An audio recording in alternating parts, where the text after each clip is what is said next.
wasiirka wasaaradda horumarinta beeraha Somaliland uu weheliyo wasiirka wasaaradda xanaanada xoolaha iyo kalluumaysiga Somaliland iyo madaxa beeraha ee hay'adda FAO ayaa dhagax dhigay xarunta la dagaalanka ayaxa oo dib u habeen iyo dayactir lagu sameeyo xaruntii hore ee ayaxa ee magaalada Hargeysa isla markaasina ay hirgelinayso dhismaha xaruntaasi hay'adda FAO oo kaashanaysa wasaaradda horumarinta beeraha Somaliland waxaana xaruntani ay noqon doontaa goob lagu xakameeyo ayaxa ka dilaaca xeebaha Somaliland iyo gobolada dalka iyada oo talagalku yahay in ay noqoto mustaqbalka xarunta ugu weyn ee howlgallada la dagaalanka ayaxa ee bariga Afrika waxaana qayb ka noqonaysaa waxqabadka wasaaradda horumarinta beeraha Somaliland ee ku wajahan dhinaca la dagaalanka ayaxa Roble Cabdi Muuse oo ah agaasimaha guud ee wasaaradda horumarinta beeraha Somaliland ayaa ka hadlay muhiimadda xaruntan ay u leedahay qaranka Somaliland iyo ka jawaabidda howlgallada la dagaalanka ayaxa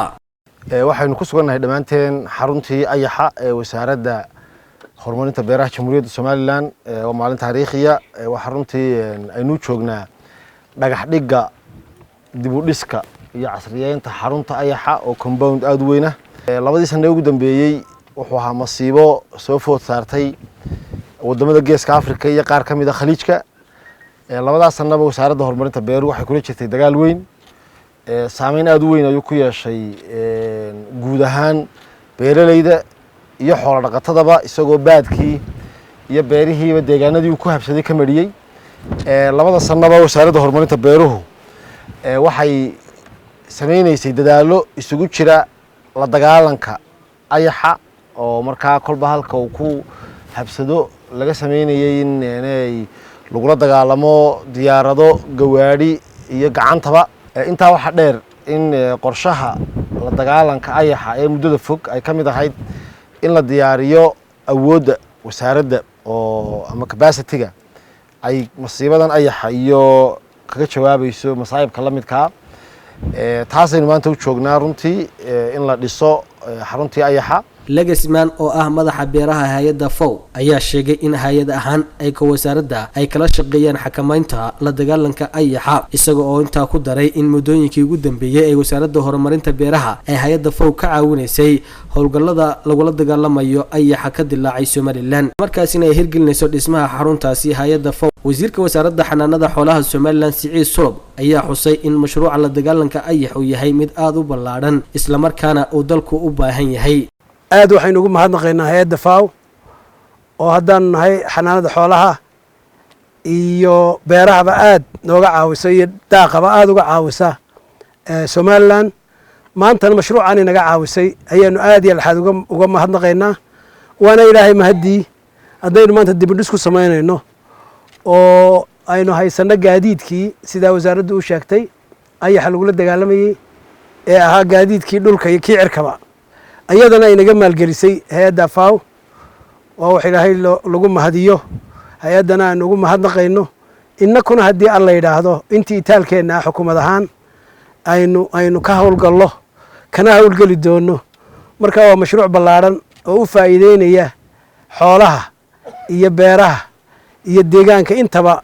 wax weyn taraya wasiirka wasaaradda horumarinta beeraha Somaliland Axmed Muumed ayaa halkaasi ka jeediyay khudbad dhinacyo badan taabanaysay waxaana uu ka waramay waxyaabaha uu ka kooban yahay mashruucan laga dhagax dhigayo xarunta la dagaalanka ayaxa ee dalka isaga oo sheegay in xaruntani ay noqon doonto xarunta ugu weyn mustaqbalka bariga Afrika ee laga dagaalamo ayaxa isagoo u mahadceliyay hay'adda FAO oo ka caawinaysa hirgelinta dhismahaasi waxaan noo sharaf maanta waan marayna 2021 inaan wasaaradda horumarinta beeraha iyo hay'adda FAO oo runtii mashruucan maalgelinaysa inaan maanta dhagax dhigno dhagax dhigga markii hore waxa loo yaqaanay in markasta in dhagaxa la dhigo laga dhaqaaqo laakiin waxa noo sharafa in bariso tomorrow aroorta hore ay shaqada bilaabi doonto kambanigii helayna mulkiilihiisu inala joogo oo Ibrahim ninka dhalinyarta ah isaguna aroorta hore shaqadii bilaabayo wax dib loogu noqonayo ayna jirin muddo kooban ay ku dhamaan doonto sidaan ka dhereegsanahay ayaxu Somaliland dhibaatooyin badan buu ku hayaa waxaanu ku talagalnay oo runtii muddada uu dhibaatooyinka badan nagu hayay waxaanu ku dadaalnay bal in hay'adda FAO iyo wasaaradda beeraha ay kaashadaan waxaanu haysanaa gaadiidkii sida agaasimuhu sheegay waxa iyaguna hawlgalay diyaaradii mid saxana iyo laba buufinaya waxa iyaguna bishii 6deeda iman doonto diyaarad afraad oo iyaguna ku beeri doonta muxuu ahaay kuwa buufinaya marka neefteemiyo dhismahani mashruucan maanta aynu dhagax dhigayna wuxuu ka kooban yahay 13 dhisme ayuu ka koobnaan doonaa kow waxa ka dhismaha deyrka xarunta deyrka arkaysan gabigiisa repair baa lagu sameeyaa dhismaha xafiisyada xarunta dhismaha guryaha shaqaalo ay galayaan stoorka buufinta iyo workshopka geelishka gaadiidka masaajidka xarunta oo isna la sameyn doono cafeteriada ama xarunta oo runtii noqon doonta meel cafeteria loogu talagalay shaqaalaha ayaxa inay markay shaqada soo dhameeyaan halka iyaguna ay fadhiistaan hoolka shirarka iyo tababarka oo iyadna la dhisi doono kaydka biyaha oo 2 taangiya oo shuba la sameyn doono stoorka sunka meelaha underground hoose oo loo sameyn doono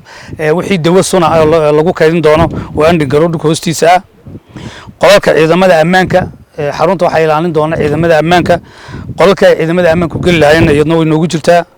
mas'uuliyadii dibaduna way ku jiraan waxa ku jira dayactirka wadooyinka waxa arkaysaan wadooyin burburay oo muxuu ahay xarunta dhexdeeda dhammaan wadooyinkaasina laami baa laga wada dhigi doona oo waxay ku jirtaa iyadoo dayactirka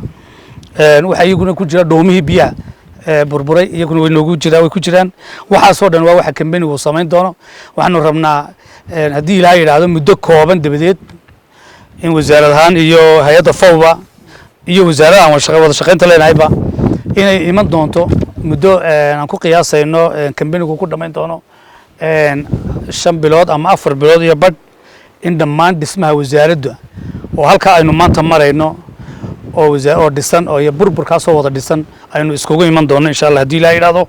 marka inta badan waxa dhibaato ku haya oo ay la kadeedan yihiin gaardiyaanada xaruntu dadkii muxuu ahay ku soo durkaya muxuu ahay xarunta waxaan uga digaynaa shacabka reer Soomaaliland ku soo durkaya xarunta ayaxa meeshan waa meeshii ayaxa meeshan waa meel sun la dhigi doono waxaan uga digaynaa inayna ku soo durkin cid kasta oo 50 mitir deyrka u soo gaadhana dawladda hoose anagoo la kaashanayna waxaanu gelin doonaa cagaf si degdegana waa loo nadiifinaya ugu dambeyntii mas'uuliyiintan ayaa dhagax dhigay xarunta la dagaalanka ayaxa ee dalka waxaana ay soo kormeereen qaybaha kala duwan ee ka kooban tahay xaruntaasi xaruntan ayaa waxay ku taallaa degmada 31 May ee magaalada Hargeysa Abdulqaadir Cabdullaahi Nuur iyo Cawd Kaahin telefishinka qaranka Soomaaliland Hargeysa.